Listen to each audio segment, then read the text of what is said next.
Ambia praise God. Ambia au sio? Au sio? So what was my topic? My topic was about fear. What is fear basi? Hii fear ni nini? What is fear? Ukijiuliza what is fear? Fear ni nini? Unasema fear. What is this fear? Si instruction nataka. Nataka wana fear. So tusome in the book of Isaiah 11:2.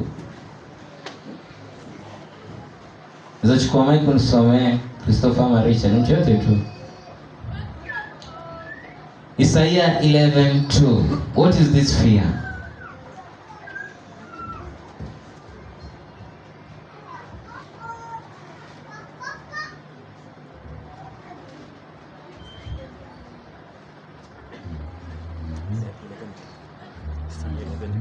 Isaiah 11:2.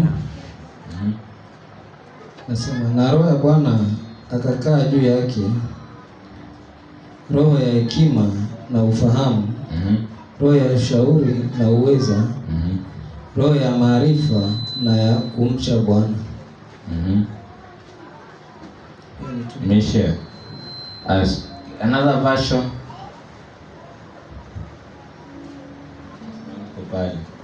Ukisoma another version, hiyo ya mwisho, hiyo sentence ya mwisho yenye amesema, another version inasema uoga. Nani kuna another version inasema uoga mwisho? Isaiah 11:2. Ama kwa kizungu pia imekuandikia fear. Imeandikwa, si ndio? Ndio hii pia umeipata. And the spirit of the Lord, and the spirit of Lord shall rest upon him, the spirit of wisdom and understanding, the spirit of counsel and mighty, the spirit of knowledge and of the fear of the Lord. So what is this fear? Fear, it is a spirit, si ndio? So kama it is a spirit, na nakwambia Holy